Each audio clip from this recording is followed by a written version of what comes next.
397면 사사기 20장 17절 18절 우리 함께 두 절 한 목소리로 합독하도록 합니다. 시작. 베냐민 자손 외에 이스라엘 사람으로서 칼을 빼는 자의 수는 40만 명이니 다 전사라. 이스라엘 자손이 일어나 베델에 올라가서 하나님께 여쭈어 이르되 우리 중에 누가 먼저 올라가서 베냐민 자손과 싸우리까 하니 여호와께서 말씀하시되 유다가 먼저 갈지니라 하시니라. 아멘. 자, 오늘 이 말씀을 가지고 말씀을 떠난 사회의 최후 그런 제목으로 은혜를 나누고 또 말씀을 떠난 사회를 위해서 우리 함께 기도하는 시간 가지려고 합니다. 지금까지 사사기를 통해서 우리가 살펴보았던 것은 여호수아서에 이제 가나안 땅을 분배하고 지금은 당장 너의 땅이 안 되지만 장차 이것을 너의 땅으로 만들어라 해서 분배를 해줬죠.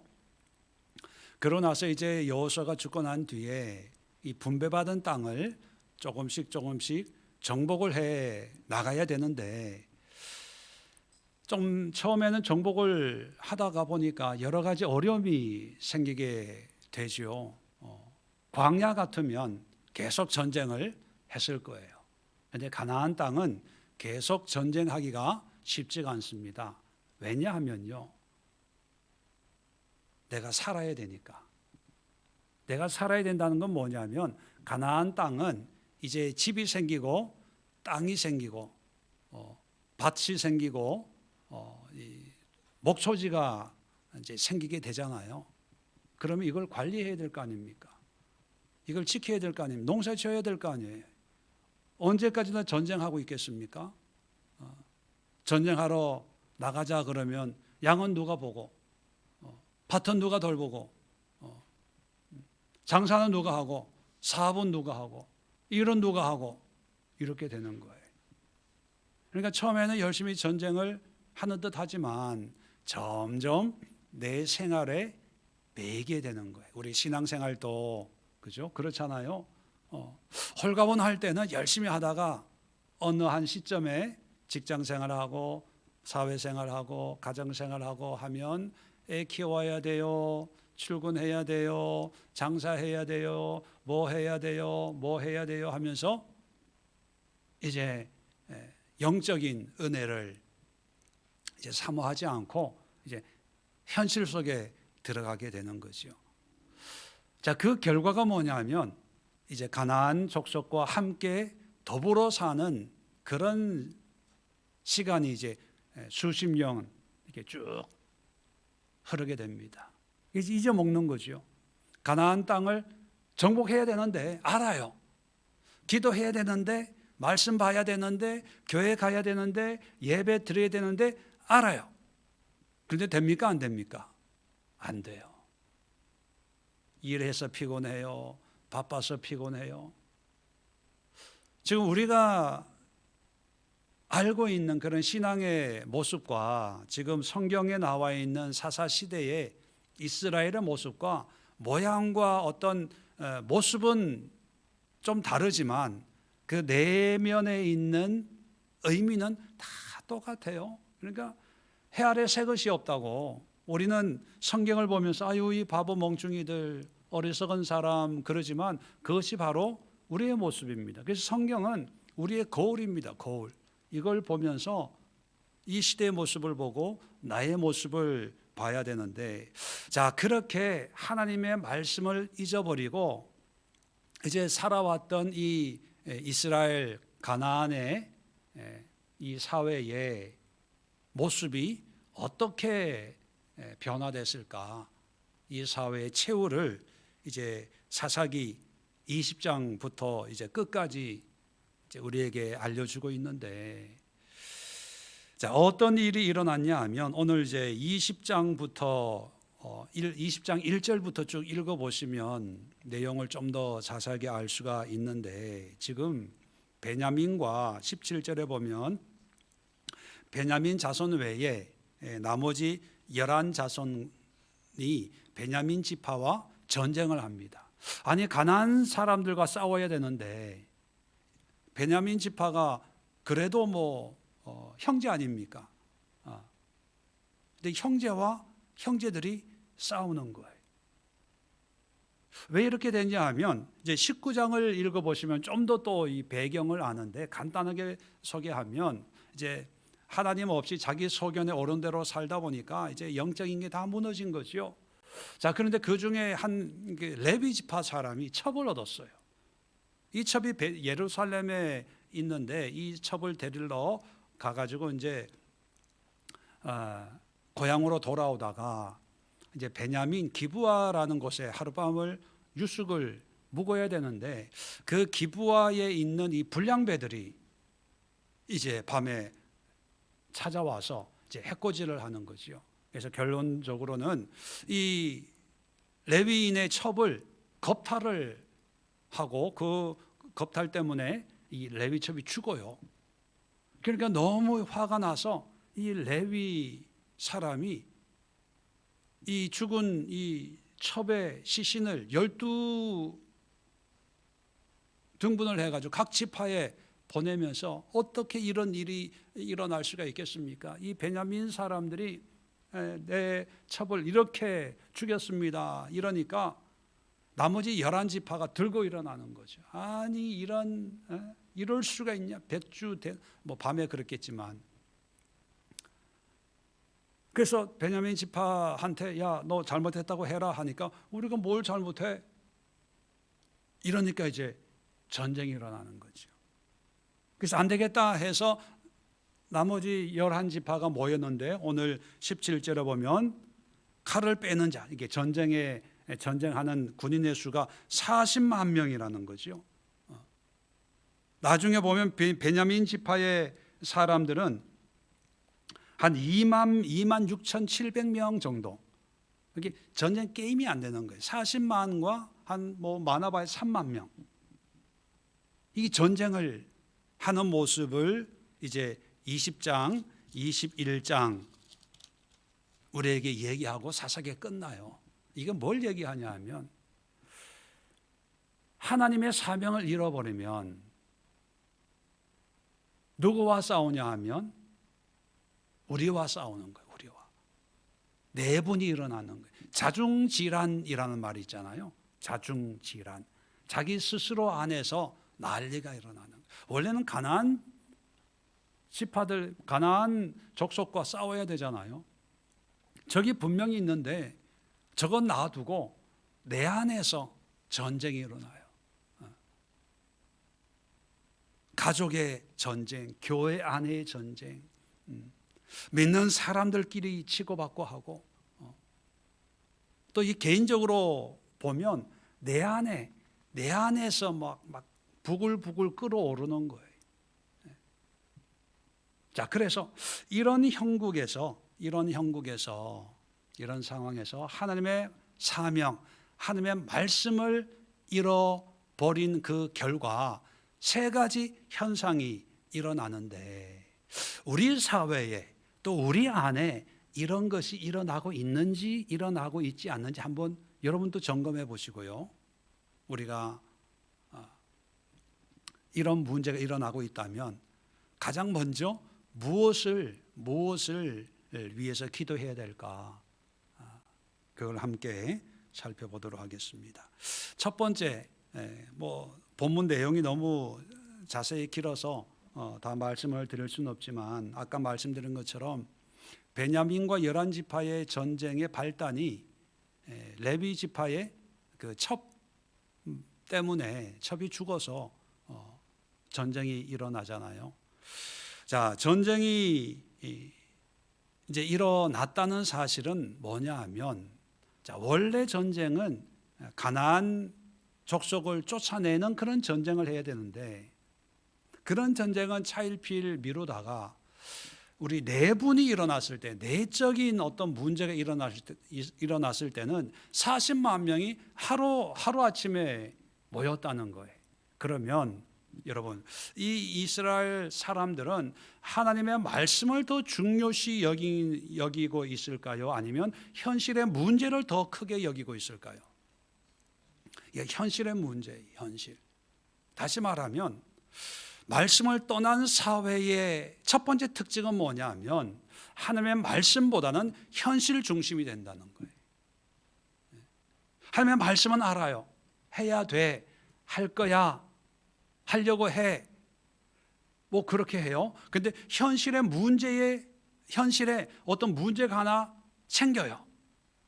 그럼 모든 걸 중단하고 그 문제 해결하는데 앞장을 서요. 왜냐하면 하나님의 말씀은 어겨도, 지금까지 이 이스라엘 사람들 하나님 말씀에 불순종했잖아요. 불순종해도 물론 불순종함으로 해서 여러 가지 사사들이 일어나서 여러 가지 우여곡절을 겪지만, 근데 고난 이런 거는 금방 잊어먹으니까 이 사람들 무슨 생각하냐면 하나님의 말씀에 굳이 순종을 안 해도 사는 데는 지장이 없어. 왜? 지금까지 내가 살아왔잖아. 그런데 살아온 삶은 늘 힘들었어요. 고달팠어요. 그런데 그 고달프다는 생각을 안 하고 잊어먹는 거죠. 지금까지 살아왔는데. 그런데 현실의 문제는 심각한 거예요. 왜? 그 문제가 생기면 지금 당장 내가 살기가 어려운 거예요. 그러니까 하나님이 무서워요? 현실의 문제가 더 무서워요? 현실이 더 무서운 거예요. 그래서 점점 보고 듣고 느끼게 하는 그런 현실의 문제에 자꾸 집중하게 됩니다. 성경은 계속해서 하나님의 말씀에 순종해라, 하나님을 경외해라, 하나님을 섬겨라, 그리하면 하나님이 너에게 복을 주고 복에 복을 더하시리라 계속 얘기하는데, 근데 하나님의 말씀에는 그렇게 중요하게 여기질 않아요. 우선순위가 없어요. 근데 현실의 문제는 현실 문제 해결해라 이렇게 얘기 안 해도 본능적으로 자동적으로 큰일 났다, 큰일 났어, 돈 문제 터졌다, 건강 문제 터졌다, 관계 문제가 터졌다, 이거 어떻게 하지? 자, 그래서 현실 문제가 중요하기 때문에 소위 말하는 믿는다는 사람은 뭘 할까요? 믿음 있는 사람은 뭘 해요? 기도해요. 하나님, 큰일 났어요, 큰일 났어요. 어떻게 하면 좋습니까? 어떻게 하면 좋습니까? 자, 그런 기도하는 자기 자신을 놓고 볼 때 본인은 믿음이 있다고 생각해요? 없다고 생각해요? 믿음이 있다고 생각해요. 그런데 하나님은 그 모습을 보고 속이 터져요. 터져. 그 믿음이라는 게 사실은 자기 현실 문제, 자기 안전, 편안함을 해결하기 위한 한 방법으로 다 이용해 먹는 거죠. 원래 하나님이 우리에게 주신 비전, 사명은 뭐예요? 하나님의 나라, 이 가나안 족속들을 몰아내고 하나님이 다스리시는 하나님의 나라를 세우는 게 하나님의 비전이거든요. 신약 시대에도 우리가 산상설교를 공부하고 있지만 너희는 먼저 그의 나라와 그의 의를 구해라. 그래야 하면 이 모든 거라는 것은 그 앞에 먹는 거, 입는 거, 마시는 거 이런 것 때문에 염려, 걱정, 근심하고 있는 사람들에게 그거 가지고 염려, 걱정, 근심하지 말고 먼저 그의 나라와 그의 의를 구하면 이 모든 것을 내가 더해 주겠다. 이게 하나님의 의도거든요. 다시 말하면 현실을 우리가 살아내지만 현실 중심이 아니라 하나님 중심이 돼야 돼요. 근데 사람들은 하나님 중심은 예배 드리고 신앙생활 할 때만 아멘 아멘 하고 교회 문 밖만 나서는 순간부터 우리는 현실, 지금의 현실이 힘들면 한탄하고 낙심하고 불평하고, 반대로 현실이 조금 나오면 기고만장해. 좋다, 즐기자, 누리자. 자, 이런 모습이 뭐냐면 하나님의 말씀에서 떠난 거예요. 말씀에서. 두 번째 현상이 뭐냐 하면 말씀보다는 자기 감정을 앞세웁니다. 감정. 자, 지금 베냐민 지파의 이런 모습, 음란, 성폭행, 이런 그 죄가 분명히 죄입니다. 이 죄에 나머지 11지파가 막 분노하고 있어요. 언뜻 보면 참 정의로운 사회일 수 있다는 생각을 할 수가 있습니다. 왜? 이런 불의를 온 공동체가 이제 심판하는 그런 모습으로 보면, 야, 이 사회는 살아있는 사회네라고 여길 수가 있는데, 여러분, 이 사건의 원인이 여러분 뭡니까? 베냐민의 어떤 그 기브아의 불량배들이 아주 나쁜 놈이어서 이런 문제가 생긴 걸까요? 근본 문제는 뭡니까? 여러분, 19장에 레위인이 첩을 얻은 그 문제가 이 모든 문제의 발단입니다. 그런데 레위인들이 레위인 이 사람만 이렇겠어요. 그러니까 레위인이라고 하면 하나님을 섬기는 구별된 지파 아닙니까? 구별된 사람. 오늘날 목회자들, 전도사, 강도사, 선교사, 장로님들, 이런 분들 어떻게 보면 하나님을 일평생 섬기기로 서약한 그런 구별된 사람들인데, 자, 이 구별된 사람들이 구별된 삶을 살지 않은 것에 대해서는 아무도 관심을 두지 않아요.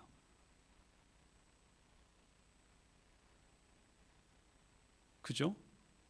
그런데 법적으로, 윤리적으로, 사회적으로 이 죄다라고 하는 어떤 그 성폭행, 간단하게 이제 표현하면 성폭행이 이루어졌다는 거에는 온 나라 사람들이 합심해서 이 죽일 놈 이러고 있다는 거예요. 여러분, 어디에 뭐가 문제인지 여러분 느끼시나요? 이 나쁜 놈, 이 성폭행범, 성추행범, 이 나쁜 놈, 나빠요. 그러면 안 되죠. 그런데 그것은 사람이라면 누구나 가질 수 있는 일반적인 감정의 영역, 참 거짓, 우리가 굳이 법의 잣대를 대지 않아도 이건 옳은 일, 이건 나쁜 일, 일반적으로 다 알잖아요. 그죠? 기본적인 도덕률이 있다 보니까 그건 나쁜 거예요. 나쁜 거에는 누구나 다 울분을 토해요. 이러면 안 되지. 막 야단치고 그래요. 그건 어느 사회나 똑같은 거예요. 대한민국 사회에도 이런 일이 있으면 울분을 토하겠죠. 북한에서도 이런 일이 생기면 그 북한 사람들이 이 나쁜 놈 해가 인민재판해가지고 아마 고사포 총으로 쏴 죽일지도 몰라요. 근데 중요한 것은 정말 죄는, 성경에서 말하는 죄는 일반적인 이런 도덕적이고 법률적인 죄만 죄가 아니라 더 큰 죄가 있잖아요. 그건 뭐예요? 하나님의 말씀을 어기는 죄. 근데 하나님의 말씀이 살아있는 사회는 이 신앙적인 죄를 아주 중요하게 다스립니다. 그런데 말씀이 사라진 사회는 하나님의 말씀은 중요하지 않고 어떤 사람들이 공감하는 감정적인 거에는 아주 민감합니다. 여러분, 오늘날 우리 사회를 보면 하나님 앞에서 죄를 중요하게 여깁니까? 아니면 사회적인 또 여론적인 국민의 어떤 공감이 있는 그런 죄를 중요하게 여깁니까? 요즘 사회가요, 제가 어젠가 그저께 뉴스를 보면서 한숨이 나왔던 게 뭐냐면, 어떤 회사에서 비리가 있었어요. 자세한 기억이 안 나는데 비리가 있었는데, 그 개인이 그 비리를 얘기하니까 뭐 택도 안 들어주는 거예요. 근데 이 사람이 방송국에 제보를 했던 것 같아요. 그래서 방송국에서 그 사건을 기사화하니까, 방송국에서 연락을 하고 하니까 그 문제를 심각하게 해서 뭐 이렇게 해주겠다, 이런 연락이 왔다 이러더라고요. 왜 방송국이 뭐 형사입니까? 방송국이 뭐 재판합니까? 근데 방송국에서 방송한다 그러면 왜 벌벌 길까요? 여론 때문에, 국민 감정. 뭐 법적인 건 아니지만 요즘 또요, 점점 여론 재판이 일어나고 있어요. 모르면, 드러나지 않으면 그 안에서 어떻게 되지만, 드러나면 이 결론이 바뀌어요. 그러니까 자꾸 인터넷에 올리고 여론몰이를 하고, 정치도 마찬가지 아닙니까? 자, 그러다 보니까 어떤 일을 하는데 팩트보다 더 중요한 게 사람들이 어떻게 생각하냐, 이게 더 중요한 거예요. 그런데 지금 이 이스라엘 사회의 근본적인 문제는 기브아의 불량배, 성폭행한 이 사람들, 나쁘죠. 그러나 더 근본적인 것은 음란이라는 거예요. 그 음란을 하나님을 섬겨야 될 지도자들이 그런 삶을 보여주지 못하니까, 첩을 가지고 뭐 이러니까, 하나님을 바르게 섬기지 못한 일반 사람들이 뭐 그렇게 성적으로 음란하고 동성애하고 이런 게 당연한 거 아닐까요? 그래서 지금 이 기브아 사람들, 이 나쁜 사람들 이렇게 다 생각하고 40만이 모인 거예요. 근데 정작 하나님은 뭘 지적하냐 하면 영적인 타락을 지적하는 거예요. 이번 주일 뭐 광화문에 200만이 모인대요. 교회에서 뭐 연합 집회 뭐 이러면서 동성애 차별 금지법. 근데 저는 개인적으로, 개인입니다. 뭐 의견은 뭐 여러 가지 있을 수 있으니까, 저 개인적으로 100만이 모이고 인터넷에 뭐 100만이 모여서 200만 모이고 한 사람이 10,000원씩 헌금해가지고 200억을 걷고 뭐 이런데요. 그런데 그 200억이 있으면 해결될까요? 200만이 모이면 해결될까요? 왜 광화문에 모입니까? 하나님이 거기 계셔서? 또 하나의 여론전 아닐까? 이슈화해서. 이렇게 하지 말고, 제 개인적으로는 보니까 다 큰 교회, 대형 교회, 여의도 순복음교회, 사랑의 교회, 무슨 교회 다. 근데 차라리 정말 차별금지법 뭐 이런 게 중요하면 그 큰 교회가 정말 금식하고 회개하고, 우리가 먼저 잘못했습니다, 담임 목사님은 먼저 내가 교만했습니다, 욕심이 많았습니다, 감투욕이 있었습니다, 물질욕이 있었습니다, 명예욕이 있었습니다, 학위 욕심이 있었습니다, 나를 불쌍히 여겨주세요. 먼저 목회자들이 통회자복하고 회개하고, 그 모습이 더 근본적이지 않을까? 만약에 한국의 큰 교회들이, 유명한 분들이, 뭐 대단한 목사님들이 만약에 그랬다면, 200만 뭐 몇 명 모이라 뭐 헌금 10,000원씩 하자 이렇게 얘기 안 해도 다 모일 것 같아요. 얘기 안 해도 안 믿는 사람들도 야, 이 차별금지법이 안 되겠구나, 문제가 많구나, 이런 걸 다 공감할 것 같아요. 걱정되는 것은 27일 날 주일날 오후에 모이잖아요. 안 믿는 사람은 무서워서 하는 게 아니라 세상 여론이 또 예수 믿는 것들 또 저런 짓거리 한다, 또 하나의 말거리를 만들어주는 게 아닐까, 그런 게 걱정이 돼요. 하나님의 말씀을 떠난 그 사회는 자꾸 감정에 호소해. 감정에. 그리고 내 감정. 왜 교회 안 나가요? 기분 나빠서요.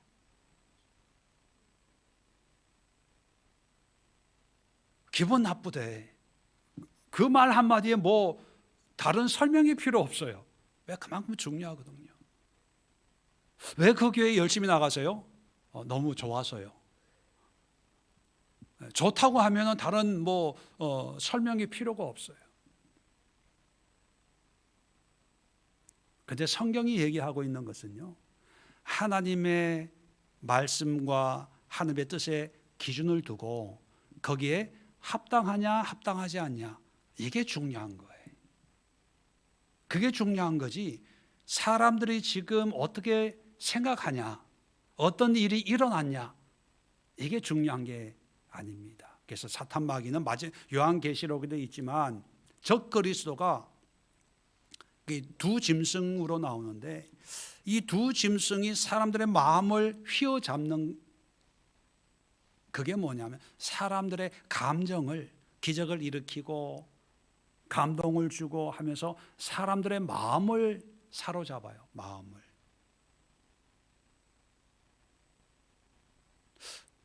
우리가 마음을 어떤 감정적인 거에 빼앗기지 않도록 하기 위해서는 우리는 말씀을 붙잡아야죠. 참고로 하나 더 말씀드리면요, 세상은 감정으로 우리를 지배하려고 해요. 근데 하나님은 뭘로 우리를 지배하려고 하는지 아세요? 감동이에요. 감동. 성령의 감동. 예수님도 화냈어요. 상을 뒤엎었잖아요. 분노하는 거. 이게 그냥 감정적으로 그냥 보기 싫어서 미워서 하는 게 아니라 성령의 감동으로 상을 뒤엎죠. 예수님도 예루살렘을 보면서 우셨어요. 예루살렘의 그 미래를 보면서. 그냥 감정적으로 불쌍해서 연민으로 우시는 게 아니라 성령의 감동. 그래서 이렇게 정리하고 마음에 새기면 좋을 것 같아요. 감정이 아니라 감동의 지배를 받자. 감동의 지배를 받자. 자꾸 내 감정에, 그 감정은 여러 가지 이렇게 쉽게 오염될 수 있어요. 탐욕, 욕심, 이기심, 자존심, 이런 거에 자꾸 쉽게 오염될 수 있어서 참 조심해야 돼. 내 감정이 옳다는 거기에 쉽게 현혹이 되면 안 되고, 우리는 철저하게 하나님의 감동에 사로잡혀야 돼. 이것이 하나님의 감동인지 내 안에 있는 끝도 모르는 어떤 그런 감정적인 건지 잘 분별해야 됩니다. 자, 마지막으로 세 번째 중요하고 재미있는 내용이 있는데, 자, 오늘 본문에 보면 이제 전쟁을 합니다. 18절에 이제 누가 먼저 올라가서 베냐민 자손과 싸웁니까? 물어봤더니 유다가 올라가라, 그렇게 얘기합니다. 전쟁을 해요. 그런데 21절에 보면 베냐민이 기브아에서 나와서 당일에 이스라엘 사람 2만 2천 명을 땅에 엎드렸다. 그러니까 2만 2천 명이 죽었어요. 한마디로 전쟁에 진 거예요. 이상하잖아요. 하나님이 올라가라 했는데 졌어요. 자, 그리고 또 이제 기도를 합니다. 23절에 여호와 앞에 저물도록 울면서 이제 기도하는데 내가 다시 나아가서 내 형제 베냐민 자손과 싸우리까 하니까 하나님께서 올라가서 싸워라 이렇게 말씀합니다. 자, 25절에 이제 전쟁을 해요. 베냐민도 그 이튿날에 기브아에서 그들을 치러 나와서 다시 이스라엘 자손 18,000명을 땅에 엎드려 뜨렸으니 다 칼을 빼는 자였더라. 장정을 18,000명을 죽여버렸어요. 아니, 기도했는데 왜 싸우라고 했는데 왜 졌을까? 자, 그 다음에 또 26절에 이제 베델에 올라가 가지고 이제 울면서 이제 난리가 난 거죠. 그래서 이제 금식하고 번제, 화목제 드리고 이제 28절에 아론의 손자인 엘르아살의 아들 비느하스가 그 앞에 모시고 섰더라. 자, 이스라엘 자손이 여쭈기를 우리가 다시 나아가 내 형제 베냐민 자손과 싸우리까 말리까? 계속 싸워야 됩니까? 그만둬야 됩니까? 했더니만 내일은 내가 그를 내 손에 넘겨주리라. 내일은 내가 이기게 하겠다 해서 이제 결국은 전쟁에 이기게 된 거예요. 자, 여기서 이제 문제 나갑니다. 아니, 전쟁을 하는데 40만과 한 3만 명 안 되는 이 사람이 전쟁을 하면 상식적으로 보면 누가 이겨야 됩니까? 40만이 이겨야 돼. 이렇게 게임이 안 되는 거거든요. 그런데 3번을 전쟁을 하는데 처음 2번은 연거푸줘요. 그것도 그냥 기도 없이 하나님의 허락 없이 싸운 것도 아니고 기도하고 응답받고 싸웠어요. 그런데 연거푸 2번을 집니다. 그리고 3번째 기도하고 싸웠더니만 이겼어요. 여러분, 이게 무슨 뜻일까요? 그리고 왜 하나님은 말씀하신 대로 승리를 금방 안 줬을까요? 그 단서를 성경에서 한번 찾아봅시다. 자, 3번 이제 기도를 하잖아요. 첫 번째 기도가 아까 18절에 누가 먼저 올라가서 베냐민 자손과 싸우리까?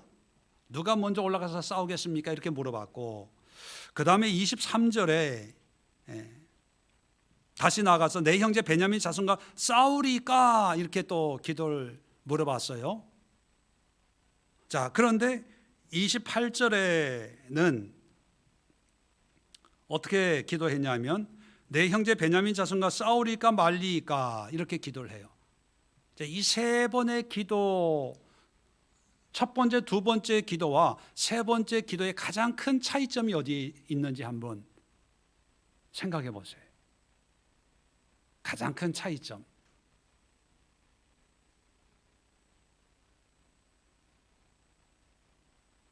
아시는 분은 제가 야식을 쏘겠습니다. 정답 나오기 전에 빨리 얘기해야지. 여러분, 첫 번째, 2번째 기도는요, 싸우기로 작정을 하고 허락을 받는 거예요. 자기가 이미 결정을 했어요. 속에서 싸우기로 이거 그만두면 안 된다. 가만두면 안 되니까 버릇을 단단히 고쳐야 돼. 싸우는데 누가 먼저 싸우겠습니까? 2번째도 이번에도 싸우리까? 이번에도 나가서 전쟁을 해야 되겠습니까? 물어요. 3번째 기도는 뭐예요? 싸울까요? 말까요? 그러니까 그 모든 결정을 누가 하기를 바라요? 하나님. 이게 여러분, 하나님의 말씀을 떠난 사회는요, 자기가 다 하나님이야. 자기가 다 결정을 해요. 자기가 다 판단하고 자기의 결정한 대로 하나님이 따라오기를 원해요. 하나님이 큰일 났어요. 왜 큰일 나요? 자기가 큰일이라고 생각하니까. 큰일 났어요. 언제까지 이 문제가 해결돼야 됩니다. 그러니까 언제는 누가 정한 거예요? 자기가. 뭘 보고? 은행 고지서 보고 뭐 계약서 보고 뭐 이런 거죠. 절대로 하나님의 어떤 주권을 인정하지 않아요. 하나님은 그저 내 문제에 도와주시는 분, 개입하는 분. 근데 세 번째는 뭐냐 하면 싸울까요 말까요? 그러니까 지금 세 번의 싸움 중에 두 번을 피하게 한 게 뭐냐면 네가 주인이냐 내가 주인이냐, 네가 왕이냐 내가 왕이냐, 도대체 이 전쟁의 결정권자는 누구냐, 그걸 알게 해주게 하는 거예요. 만약에 첫 번째 전쟁에서 이겼다면 이 11지파는 아마 기고만장했을 거예요. 또 다른 문제 한번 이겼으니까 또 비슷한 문제가 생기면 자기들이 다 결정을 할 거예요. 그래서 두 번씩이나 전쟁에 패하는 거죠. 두 번의 실패를 겪고 나서야 이제 겸손해지는 거예요. 아, 숫자로 전쟁하는 게 아니구나. 우리의 감정으로 싸우는 게 아니구나. 하나님의 허락이 있어야 되겠구나. 그래서 하나님 싸울까요? 아니면 그냥 전쟁 없는 걸로 할까요? 했을 때 나가서 싸워라.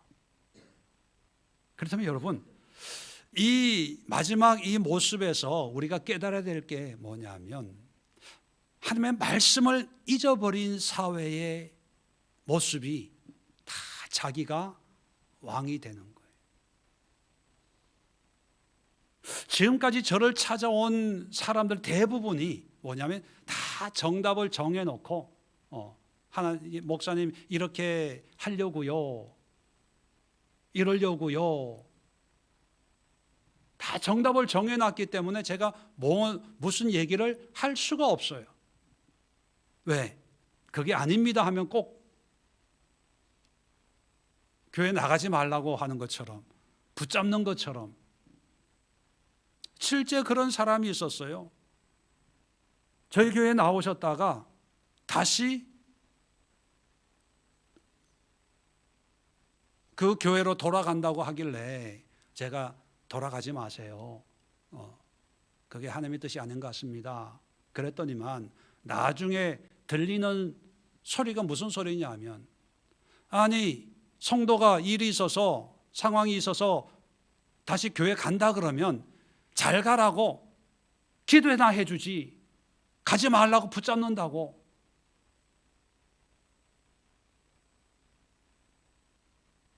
그런데 문제는 뭐냐면 10여 년이 훨씬 지났는데 지금도 거기서 싸움박질하고 싸움에 대장질하고 있다는 얘기를 들어요. 신앙생활이 아니라 난투극 아닌 난투극을 벌이면서 10여 년을 교회에서 그러고 있는데 무슨 신앙생활이 되겠습니까? 참 비참한 거거든요. 비극이거든요. 그런 게 눈앞에 뻔히 보이는데 가지 말라고 할 수밖에. 다 자기가 결정을 해요. 이게 하나님을 떠난 사회에 나타나는 세 가지 현상 중에 하나입니다. 자, 그렇다면 이제 결론적으로 정리를 하면요, 우리 사회가 이 세 가지 현실, 이 증세와 이 관계없다고 얘기할 수 없잖아요. 첫 번째가 뭐였습니까? 현실 중심, 현실. 두 번째는 뭐예요? 감정. 세 번째는 뭐예요? 내가 왕이 되는 것. 자, 우리의 이 현실이 우리 교회를 얘기하는 게 아니라 이 시대의 현실이 이와 다릅니까? 비슷해지고 있습니까? 비슷해지고 있어요. 그럼 이걸 고쳐야 될 거 아닙니까? 기도해야 될 거 아닙니까? 그럼 뭘 기도해야 될까요? 내 감정 없애달라고요? 내가 왕이 안 되도록 나를 겸손하게 해달라고? 또 현실을 무시하고 교회 중심, 신앙 중심, 그렇게 마음만 먹으면 그렇게 됩니까? 안 돼요. 현실이라고 하는 것, 내 감정이라고 하는 것, 내 자아라고 하는 게 그렇게 쉽게 컨트롤 안 되거든요. 그러면 오늘 설교의 제목에 나와 있습니다. 말씀을 떠나는 사회의 최후이기 때문에 이 최후의 모습을 바꾸려면 하나님의 말씀을 붙잡아야 돼. 하나님의 사명을 붙잡아야 돼. 하나님이 우리에게 주신 언약의 말씀을 붙잡아야 됩니다. 말씀으로 돌아가야 된다는 거예요. 말씀으로 돌아가지 않았기 때문에 지금 전쟁하고 있잖아요. 한 번도 이스라엘 백성들은 하나님의 말씀으로 돌아가 본 적이 없어요. 지금의 저 이스라엘은 성경에서 말하는 어떤 그런 신앙 공동, 아브라함과 이삭과 야곱의 하나님을 믿는 사람들이 아니고 유대교를 믿는 사람들이에요. 유대교, 이단들, 우리 식으로 표현하면 하나님 신앙이 이단들이거든요. 이게 바울도 로마서에 저 이단의 눈이 가려져 있는 사람들 언젠가는 이 복음에 이제 눈이 뜨여지는 날이 이제 오게 되는 거거든요. 저 복음에 눈이 가려서 이단으로 변질되었기 때문에 예수님이 오셔서 우리 기독교를 통해서 그 복음을 이어가도록 아브라함과 이삭과 야곱의 하나님이 예수 그리스도로 말미암아 우리의 하나님이 되어지는, 우리가 어떤 신앙의 정통성을 가지고 있는 거죠. 자, 그렇다면 우리가 이런 사회에서 우리가 정말로 간절히 기도해야 될 것은, 여러분, 더 많은 돈을 벌고 더 많은 지위를 얻고 우리 자녀 잘 되고 뭐 시집 장가 잘 가고 이 문제를 놓고 기도하지 마시고요. 말씀에 지배를 당하고 말씀에 순종하고 말씀으로 이끌리는, 내 감정이 사람이니까 생길 수 있잖아요. 그러나 그 감정으로 판단하는 게 아니라 하나님의 말씀으로 판단하고 그 감정을 말씀으로 분별하고 이길 수 있어야 돼요. 이런 말씀의 준비가 우리 그리스도인들에게 있어야 이 시대를 이겨낼 수가 있다는 거예요. 하나님 우리에게 어떤 영적인 나라를 분배해 주었죠. 분배해 주었는데 그 분배해 준 사명을 감당할 수 있기 위해서는 하나님의 말씀, 여러분 또 높아심으로 말씀드린 것처럼 하나님의 말씀이라고 해서 하나님의 말씀 달달달달 외우고 뭐 몇 장 몇 절에 뭐 이런 의미의 말씀이 아니라 하나님이 우리에게 주신 그 말씀의 의미를 깨닫고 우리 일상에서 그 말씀을 이루어가는 거예요. 완벽하지는 않고 완전하지는 않지만 말씀을 읽고 감동되는, 하나님이 나에게 주시는 말씀이 있다면 그 말씀대로 순종하는 거예요. 그 말씀을 실천하는 거예요. 조금씩. 그러다 보면 내가 변화가 되고 내 환경이 변화가 되고 하나님의 능력이 나를 통해서 나타나는 그런 역사들이 일어나고 성령의 역사로 말미암아 정말 기적이 일어나고 이적이 일어나고 성경에 있는 모든 기사와 이적들이 오늘날도 저는 분명히 일어난다고 믿습니다. 왜 우리가 그런 걸 경험하지 못하냐? 말씀을 안 믿기 때문입니다. 말씀을 안 믿는다는 것은 현실, 감정, 내 판단, 내 생각이 주인 노릇하는 거예요. 내 생각이. 아니야 그럴 리는 없어. 아니야 뭐 이러면 어떻게 저떻게 막 하루에도 뭐 집을 지었다가 헐었다가 막 그러잖아요. 오늘 이 시간 자리 정돈하시고 내 안에, 우리 안에 이 시대가 정말 하나님의 말씀에서 점점 떠나고 있는 이런 시대임을 우리가 다 함께 자각하고 하나님 말씀에 사로잡히게 하옵소서. 말씀을 암송하고 기억하고 공부하는 것으로 끝나는 것이 아니라 말씀이 나를 지배해서 나의 생각을 바꾸고 나의 감정을 바꾸고 나의 일상을 바꾸고 나의 발걸음과 손길을 바꾸어서 하나님의 그 약속하신 언약을 온전히 이룰 수 있는 그런 삶의 신앙의 주인공 되게 하옵소서. 이 간절한 마음으로 우리 주여 한번 힘차게 외치고 합심해서 기도합니다. 주여